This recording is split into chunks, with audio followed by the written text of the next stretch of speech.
हाँ जी रणवीर जी, ਤੁਹਾਡੀ बेटी सही सलामत।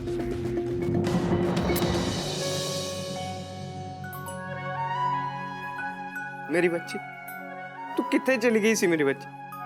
तेनू पता है तेरे बिना मैं कितनी तकलीफ सी। सॉरी पुत्र, मैं तेनू लभण च इन्ना टाइम लाता। इंस्पेक्टर साहब, मैं समझ नहीं आ रहा कि तुहाडा धन्नवाद मैं किवें कਰਾਂ। तुसी ना मेरे लिए बहुत वड्डा काम किया। एक तरीके ना तुसी ना मैनू जीवन दान ही दे दिता। तुहाडा ये एहसान ना मैं उम्र भर नहीं भुला सकता। नहीं नहीं रणवीर जी, ਤੁਸੀਂ ਕਿੱਦਾਂ ਦੀ ਗੱਲ ਕਰਦੇ ਹੋ? ਇਹਦੇ 'ਚ ਧੰਨਵਾਦ ਵਾਲੀ ਕੋਈ ਗੱਲ ਨਹੀਂ ਤੇ ਇਹ ਸਾਡੀ ਡਿਊਟੀ ਹੈ ਤੇ ਅਸੀਂ ਆਪਣਾ ਕੰਮ ਕਰ ਰਹੇ ਸੀ। ਤੇ ਤੁਸੀਂ ਦੋਨੋਂ ਆ ਪੂਰਾ ਲੌਜ ਏਰੀਆ ਸੀਲ ਕਰ ਦਿਓ। ਮੈਨੂੰ ਇੱਥੇ ਕਿਸੇ ਵੀ ਤਰ੍ਹਾਂ ਦੀ ਕੋਈ ਹਰਕਤ ਨਹੀਂ ਚਾਹੀਦੀ ਹੈ। ਓਕੇ? Yes sir.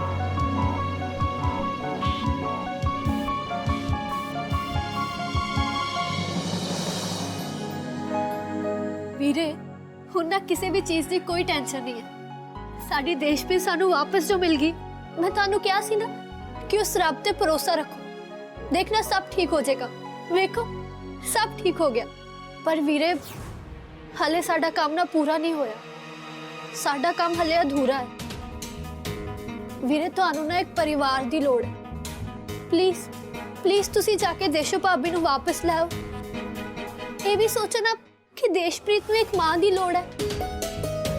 ये तू की कह रही है माया? इस टाइम में देशों नाल मिलना तो दूर, मैं उन्हां दी शक्ल भी नहीं देख सकता। वीरे ये टाइम गुस्सा करन दा नहीं है, विचार करन दा है। तुसी देशो भाभी नू ना सिर्फ अपनी सुनाई है, उन्हां दी ते सुनी नहीं है। घट्टो घट उन्हां नू सफाई देण दा मौका ते दो प्लीज। वीरे ये ते सुनो, ये की कहना चाहते ने? वीरे तुसी ਇਹ ਕਿਉਂ ਨਹੀਂ ਸੋਚਦੇ ਕਿ ਭਾਬੀ ਨੇ ਇਹਨਾਂ ਹਾਲਾਤਾਂ 'ਚ ਵੀ ਤੁਹਾਡੇ ਤੋਂ ਤਲਾਕ ਲਿਆ ਹੈ? ਇਹਦੀ ਕੋਈ ਨਾ ਕੋਈ ਵਜ੍ਹਾ ਤਾਂ ਹੋਏਗੀ ਨਾ। ਪਤਾ ਨਹੀਂ ਵੀਰੇ ਤੁਸੀਂ ਕਿਵੇਂ ਨਹੀਂ ਨੋਟਿਸ ਕੀਤਾ, ਪਰ ਭਾਬੀ ਜਦੋਂ ਵੀ ਇਹ ਸਭ ਕਰ ਰਹੇ ਸੀ ਨਾ, ਉਹ ਬਹੁਤ ਹੀ ਸਟ੍ਰੈਸਡ ਸੀ। ਮੈਨੂੰ ਤੇ ਪੱਕਾ ਪਤਾ ਹੈ ਕਿ ਉਹਨਾਂ ਨੇ ਤਲਾਕ ਵੀ ਨਾ ਤੁਹਾਡੇ ਤੋਂ ਦਿਲੋਂ ਨਹੀਂ ਲਿਆ। ਇਹਦੇ ਪਿੱਛੇ ਪੱਕਾ ਕੋਈ ਨਾ ਹੋਰ ਕਾਰਨ ਹੈ। ਕਿੱਦਾਂ ਦੀਆਂ ਗੱਲਾਂ ਕਰ ਰਹੀ ਹੈ ਮਾਇਆ? ਤਲਾਕ ਤਾਂ ਤਲਾਕ ਹੈ, ਫਿਰ ਉਹਦਾ ਰੀਜ਼ਨ ਭਾਵੇਂ ਜੋ ਮਰਜ਼ੀ ਹੋ। ਵੀਰੇ ਤੁਸੀਂ ਵੀ ਤਾਂ ਮਿਨੀ ਨਾਲ ਦੂਜਾ ਵਿਆਹ ਕਰਾਇਆ ਸੀ ਨਾ। ਤੁਹਾਨੂੰ ਇਹ ਨਹੀਂ ਲੱਗਦਾ ਕਿ ਭਾਬੀ ਨੂੰ ਕਿੰਨਾ ਬੁਰਾ ਲੱਗਾ ਹੋਏਗਾ? ਉਹਨਾਂ ਦਾ ਦਿਲ ਵੀ ਤੇ ਟੁੱਟਾ ਹੋਏਗਾ ਨਾ। ਪਰ ਉਹ ਫੇਰ ਵੀ ਤੁਹਾਡੇ ਕੋਲ ਵਾਪਸ ਆਏ ਸੀ ਨਾ। ਇਹੀ ਉਹਨਾਂ ਦੇ ਪਿਆਰ ਦਾ ਸਬੂਤ ਹੈ। ਵੀਰੇ ਪਿਆਰ 'ਚ ਨਾ ਕਦੇ ਸਾਨੂੰ ਇੱਕ ਦੂਜੇ ਨੂੰ ਮਾਫ ਕਰਨਾ ਹੀ ਪੈਂਦਾ। ਹੁਣ ਤੇ ਸਾਡੀ ਦੇਸ਼ਪ੍ਰੀਤ ਵੀ ਸਾਡੇ ਕੋਲ ਹੈ, ਹੁਣ ਕਾਹਦਾ ਗੁੱਸਾ ਹੈ? ਪਲੀਜ਼ ਵੀਰੇ ਮੇਰੀ ਗੱਲ ਮੰਨੋ ਤੇ ਦੇਸ਼ੂ ਭਾਬੀ ਨੂੰ ਨਾ ਜਾ ਕੇ ਵਾਪਸ ਲੈ ਆਓ। ਸਾਡੀ ਬੱਚੀ ਨੂੰ ਨਾ ਇੱਕ ਮਾਂ ਦੀ ਲੋੜ ਹੈ। ਦੇਖੋ ਇਹਦੇ ਮਾਸੂਮ ਜਿਹੇ ਚਿਹਰੇ ਨੂੰ ਦੇਖੋ, ਤੁਹਾਨੂੰ ਨਹੀਂ ਲੱਗਦਾ ਕਿ ਇਹਨੂੰ ਇਹਦੀ ਮਾਂ ਵਾਪਸ ਚਾਹੀਦੀ ਹੈ? शायद माया तू बिल्कुल सही कह रही, पर मैनू नहीं समझ आ रहा कि मैं की करूं।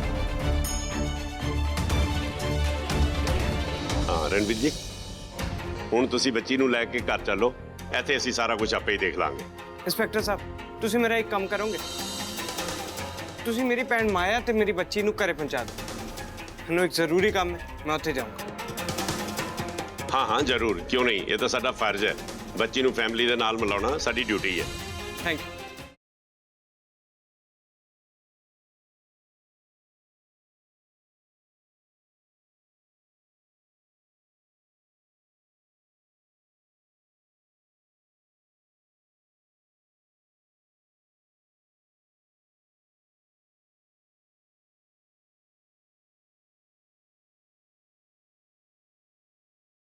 जजमान हुण तुसी वरमाला लई दोवें खड़े हो जाओ।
ਤੁਸੀਂ ਠੀਕ ਹੋ? ਤੁਹਾਨੂੰ ਸੱਟ ਤਾਂ ਲੱਗੀ? ਨਹੀਂ ਨਹੀਂ ਮੈਂ ਠੀਕ ਹਾਂ ਜੀ। ਸੌਰੀ, ਸਾਡੀ ਗਲਤੀ ਹੋ ਕੋਈ ਨਾ ਕੋਈ ਨਾ। ਤੁਸੀਂ ਆ ਕੁਝ ਨਹੀਂ ਪੈਸੇ ਨਹੀਂ ਨਹੀਂ ਆ ਨਹੀਂ ਰਹੇ? ਮੈਂ ਰਹਿਣ ਦੋ। ਨਹੀਂ ਪਲੀਜ਼ ਤੁਸੀਂ ਰੱਖ ਲਿਓ, ਤੁਹਾਡੇ ਕੰਮ ਆਉਣਗੇ। ਠੀਕ ਹੈ। ਮੈਂ ਤੁਹਾਨੂੰ ਛੱਡ ਦੇਣਾ।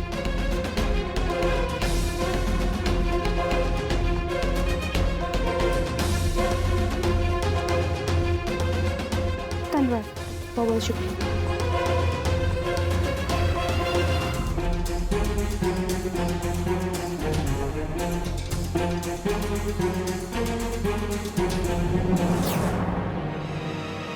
ਲੋ ਜੀ, ਹੁਣ ਤੁਹਾਡਾ ਵਿਆਹ ਸੰਪੰਨ ਹੋਇਆ। ਹੁਣ ਤੁਸੀਂ ਦੋਵੇਂ ਖੜੇ ਹੋ ਕੇ ਭਗਵਾਨ ਜੀ ਦਾ ਆਸ਼ੀਰਵਾਦ ਲਓ।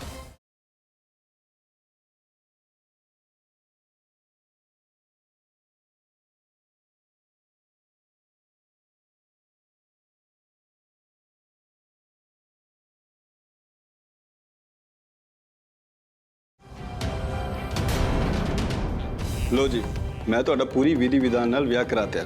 ਅੱਜ ਤੋਂ ਤੁਸੀਂ ਦੋਵੇਂ ਪਤੀ ਪਤਨੀ। ਅੱਜ ਤੋਂ ਤੁਸੀਂ ਇੱਕ ਨਵੀਂ ਗ੍ਰਸਤੀ ਸ਼ੁਰੂ ਕਰ ਰਹੇ ਹੋ।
ਇਸੇ ਦਿਨ ਦਾ ਇੰਤਜ਼ਾਰ ਸੀ ਨਾ ਤੁਹਾਨੂੰ, ਕਦੋਂ ਤੁਸੀਂ ਮੇਰੇ ਤੋਂ ਤਲਾਕ ਲੈ ਕੇ ਹਰਮਾਨ ਨਾਲ ਵਿਆਹ ਕਰਾ। ਅੱਜ ਮੈਨੂੰ ਨਾ ਬਹੁਤ ਬੁਰਾ ਲੱਗ ਰਿਹਾ,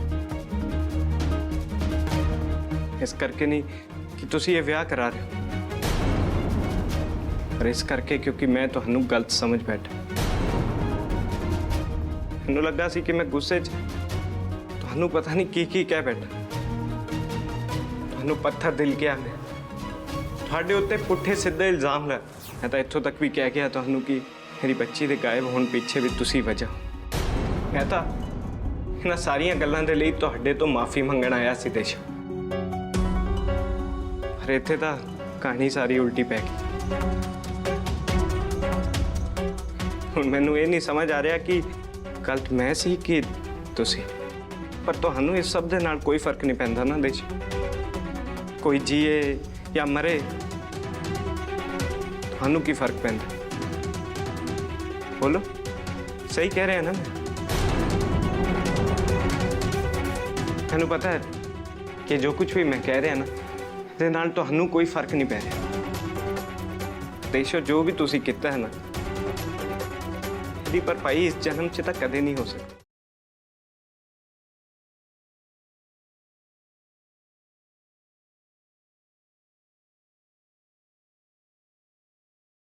खैर, ਤੁਹਾਡੀ ਜਾਣਕਾਰੀ ਲਈ ਮੈਂ ਇਹ ਵੀ ਦੱਸ ਦਿਆਂ ਕਿ ਮੈਂ ਆਪਣੀ ਬੱਚੀ ਨੂੰ ਲੱਭ ਲਿਆ। ਪਰ ਤੁਸੀਂ ਕਰੋ ਆਪਣਾ ਵਿਆਹ ਇੰਜੋਏ ਆਪਣੇ ਐਕਸ ਹਸਬੈਂਡ ਦੇ ਨਾਲ, ਉਸ ਇਨਸਾਨ ਦੇ ਨਾਲ ਜਿਹਨੇ ਤੁਹਾਨੂੰ ਲਾਈਫ 'ਚ ਕਈ ਵਾਰ ਧੋਖਾ ਦਿੱਤਾ। ਤੇ ਮੈਂ ਇਸ ਗੱਲ ਦੀ ਵੀ ਗਾਰੰਟੀ ਦਿੰਦਾ ਤੁਹਾਨੂੰ ਕਿ ਇਹ ਲਾਈਫ 'ਚ ਅੱਗੇ ਵੀ ਤੁਹਾਨੂੰ ਧੋਖਾ ਹੀ ਦੇਗਾ। ਦੇਸ਼ੋ, ਤੁਸੀਂ ਸ਼ਾਇਦ ਭੁੱਲ ਗਏ ਹੋ, ਪਰ ਇਸ ਇਨਸਾਨ ਨੇ ਕਦੇ ਕੋਈ ਕਸਰ ਨਹੀਂ ਛੱਡੀ ਹੈ ਤੁਹਾਡੀ ਜ਼ਿੰਦਗੀ ਬਰਬਾਦ ਕਰਨ ਦੀ, ਤੇ ਅੱਗੇ ਵੀ ਕੋਈ ਕਸਰ ਨਹੀਂ ਛੱਡੂਗਾ। हे इश्प्रीत, सच्ची मिल गई है? शुक्र है रब दा कि तेजप्रीत मिल गई।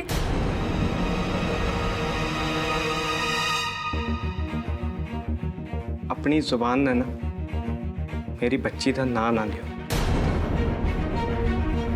कोई हक नहीं है तुहाडा उत्ते उत्ते।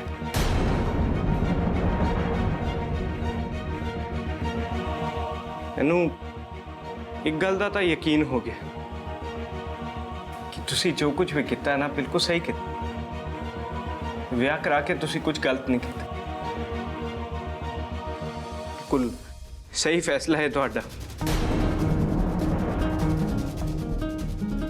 आखिर तुहाडे दोहां दी फितरत तो इक्को जही है ना।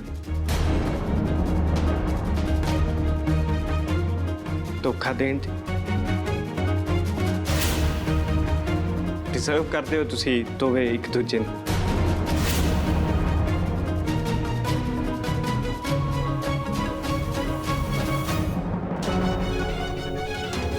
पर मैनू एक गल का यकीन नहीं हो रहा। जब मैं अपनी बच्ची नूं लभण लई पागला वांग फिर रहा सी, तुसी अपने एक्स हस्बैंड दे कोल वापस होने दे बारे सोच रहे सी। मैनू शर्म आ रही है सोच के कि कदे तुहाडे नाल विआह कीता सी। बस बहुत हो गया, बहुत बकवास कर ली तू। तेरा लिहाज कर रहे हैं और कुछ नहीं। चल जाए थोड़ी बार। चला तो मैं जाऊंगा, पर एक गल कहना चाहता तुहानू देश।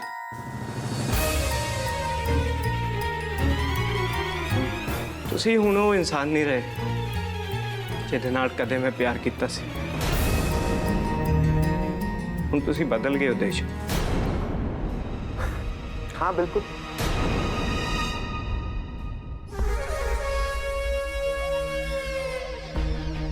हुणे काफी बदल गए ने। ये हुण वो देशों नहीं रही रणवीर, ये हुण मेरी देशों है।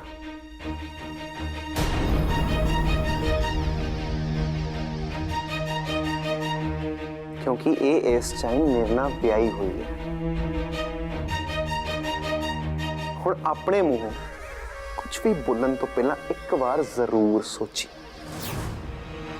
आई गल समझ?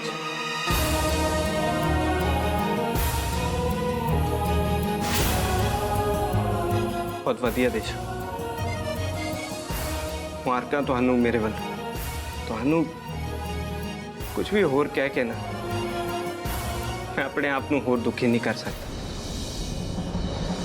अरमान तेनू भी मुबारक। तुसी दोवे खुश रहो, यही मेरी दुआ है। देशो तुहाडे तो ना एक आखिरी विनती है मेरी। जिंदगी दोबारा कदे ना मैनू अपना मुंह ना दिखा दियो तुसी, क्योंकि इस तो वध के ना हुण मैं तुहाडे नाल नफरत भी नहीं कर सकता। हुण मैं तुहाडे लई मर चुका, तुसी मेरे लिए। तुहाडा मेरे ना या मेरी बच्ची ना हुण कोई लेना देना नहीं।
ਸੌਰੀ ਭਾਜੀ। ਬਕਵਾਸ ਕਰਨੀ ਬੰਦ ਕਰ। ਪਤਾ ਲੱਗਿਆ ਮੈਨੂੰ ਸਮਝ ਨਹੀਂ ਆ ਰਹੀ ਤੇਰੇ ਹੁੰਦਿਆਂ ਹੋਇਆ ਸਭ ਹੋ ਕਿਵੇਂ ਗਿਆ। ਅਰਮਾਨ ਜੀ, ਜੇ ਸਾਨੂੰ ਪੁਲਿਸ ਵਾਲਿਆਂ ਬਾਰੇ ਥੋੜਾ ਜਿਹਾ ਅੰਦਾਜ਼ਾ ਹੁੰਦਾ ਤਾਂ ਅਸੀਂ ਕੋਈ ਹੋਰ ਇੰਤਜ਼ਾਮ ਕਰ ਲੈਣਾ ਸੀ, ਪਰ ਸਾਨੂੰ ਖੁਦ ਨਹੀਂ ਪਤਾ ਕਿ ਪੁਲਿਸ ਵਾਲੇ ਉੱਥੇ ਕਿਵੇਂ ਪਹੁੰਚ ਗਏ ਤੇ ਸਭ ਕਿੱਦਾਂ ਹੋਇਆ। ਅਸੀਂ ਤਾਂ ਦੋਵੇਂ ਬੜੀ ਮੁਸ਼ਕਿਲ ਤੋਂ ਆਪਣੀ ਜਾਨ ਬਚਾ ਕੇ ਭੱਜੇ ਆ। ਜੇ ਮੇਰਾ ਯਕੀਨ ਨਹੀਂ ਤਾਂ ਮੇਰੇ ਦੋਸਤ ਕੋਲੋਂ ਪੁੱਛ ਲਵੋ। ਆ ਲਓ, ਗੱਲ ਕਰੋ। ਹਾਂਜੀ ਭਾਜੀ, ਇਹ ਬਿਲਕੁਲ ਠੀਕ ਕਹਿ ਰਿਹਾ। ਮੈਨੂੰ ਨੂੰ ਪੁਲਿਸ ਵਾਲਿਆਂ ਨੇ ਆਪਣੇ ਕਬਜ਼ੇ 'ਚ ਕਰ ਲਿਆ ਤੇ ਉਸ ਬੱਚੀ ਨੂੰ ਉਸਦੇ ਪਿਓ ਦੇ ਹਵਾਲੇ ਕਰ ਦਿੱਤਾ ਗਿਆ। ਤੁਸੀਂ ਟੈਨਸ਼ਨ ਨਾ ਲਓ, ਤੁਹਾਡਾ ਨਾਮ ਨਹੀਂ ਆਊਗਾ ਕਿਸੇ ਵੀ ਹਾਲਾਤ 'ਚ। ਉਹ ਅੱਛਾ ਠੀਕ ਹੈ, ਆਪਣੀ ਬਕਵਾਸ ਬੰਦ ਕਰ। ਹੁਣ ਮੇਰੀ ਗੱਲ ਸੁਣ, ਕੁਝ ਦਿਨਾਂ ਤੱਕ ਨਾ ਅੰਡਰਗਰਾਉਂਡ ਹੋ ਜਾਓ। ਜਦੋਂ ਤੱਕ ਮਾਮਲਾ ਠੰਡਾ ਨਹੀਂ ਪੈ ਜਾਂਦਾ ਨਾ, ਐਵੇਂ ਫਾਲਤੂ 'ਚ ਪੁਲਿਸ ਵਾਲੇ ਦੇ ਹੱਥ ਨਾ ਚੜ ਜਿਓ। ਤੇ ਨਾਲੇ ਜਦੋਂ ਤੱਕ ਤੁਹਾਨੂੰ ਮੈਂ ਫੋਨ ਨਾ ਕਰ ਦੇਵਾਂ, ਉਦੋਂ ਤੱਕ ਮੇਰੇ ਫੋਨ ਦਾ ਵੇਟ ਕਰਿਓ। ਮੂੰਹ ਚੱਕ ਕੇ ਮੂਰੇ ਫੋਨ ਨਾ ਲਾ ਦਿਓ, ਠੀਕ ਹੈ? ਆਈ ਮੇਰੀ ਗੱਲ ਸਮਝ? ਠੀਕ ਹੈ ਭਾਜੀ।